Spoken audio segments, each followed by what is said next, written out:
Toi, oui, toi. Tu te sens épuisé, débordé, toujours en train de courir après le temps.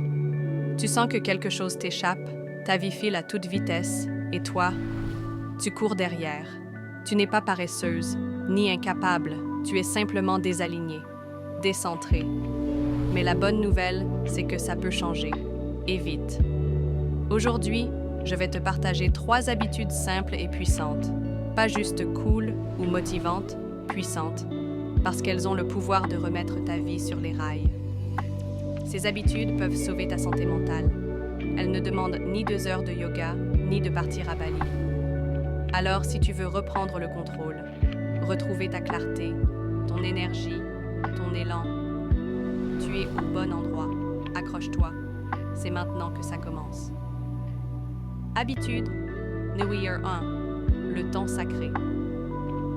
Dis-moi comment tu commences ta journée, je te dirai comment tu vis ta vie. La première habitude, c'est de réserver chaque matin 30 minutes rien que pour toi. Pas pour scroller, pas pour répondre aux messages. Pour toi, je l'appelle le temps sacré. Pourquoi sacré? Parce que pendant ce moment-là, tu redeviens acteur de ta journée. Tu reviens à toi.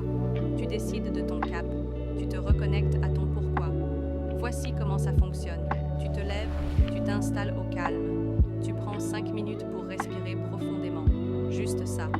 Ensuite, 10 minutes pour écrire dans un carnet ce que tu ressens. Tes priorités du jour et une chose pour laquelle tu es reconnaissant. Puis, 15 minutes pour nourrir ton esprit. Un livre inspirant, une vidéo qui t'élève ou simplement le silence. Pourquoi ça marche? Parce que tu redeviens conscient. Tu ne subis plus ta journée, tu la crées. Et ce changement-là, il est radical. Commence demain. Même si ce n'est que 10 minutes, ce n'est pas le temps qui compte, c'est l'intention.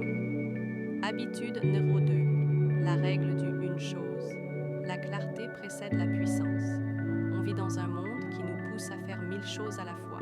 Résultat, on s'épuise, on se disperse et on n'avance pas. Voici l'habitude numéro 2. La règle du une chose.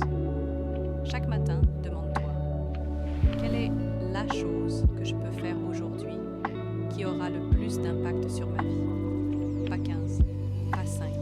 Une. Tu veux te remettre en forme? Ta une chose du jour, c'est aller marcher 30 minutes. Tu veux lancer ton projet? Ta une chose du jour, c'est écrire une page ou appeler un mentor. Tu veux retrouver la paix? Ta une chose du jour, c'est dire non à une obligation toxique. Ce principe est puissant parce qu'il te donne la clarté. Et la clarté crée du mouvement. Une petite victoire chaque jour vaut 1000 intentions floues. Alors pose-toi cette question chaque matin et engage-toi à faire cette chose-là. Rien d'autre. Et tu verras, ta vie va se remettre en mouvement. Habitude numéro 3. Le dialogue intérieur conscient. Tu deviens ce que tu te répètes chaque jour. Ce que tu te dis à toi-même, à voix basse ou dans ta tête, influence chaque décision que tu prends. Le problème, c'est que ce dialogue est souvent automatique et critique. Je suis nul, je suis en retard, j'y arriverai jamais. Tu connais, il est temps de reprendre le micro. Et pour ça, voici l'habitude numéro 3. Parle-toi comme tu parlerais à quelqu'un que tu veux aider. Chaque fois que tu te surprends à t'auto-saboter, remplace immédiatement cette pensée par une phrase consciente. Pas une phrase magique, pas du bullshit, une phrase qui te relève. Exemple, je suis à la traîne, je suis en chemin et je m'améliore. Je n'ai pas la motivation, je fais ce que j'ai à faire, même quand c'est difficile. Je suis fatiguée, je respire, je prends une pause, puis je reprends. Ce n'est pas de la pensée positive naïve, c'est de la programmation mentale. Tu changes ton discours intérieur et ton esprit suit, et ton comportement aussi, et ta vie, lentement, mais sûrement. Tu veux reprendre ta vie en main? Commence par ta matinée. Choisis chaque jour une seule action qui compte vraiment et apprends à te parler comme ton meilleur allié. Pas demain, aujourd'hui. Tu n'as pas besoin de tout maîtriser pour commencer. Tu as juste besoin de faire un premier pas. Maintenant. Si cette vidéo t'a parlé, n'oublie pas de t'abonner, de liker et surtout, partage-la avec quelqu'un qui a besoin d'entendre ça aujourd'hui. Tu es plus puissant que tu ne le crois. Et cette puissance, elle t'attend. juste de l'autre côté de ta prochaine action.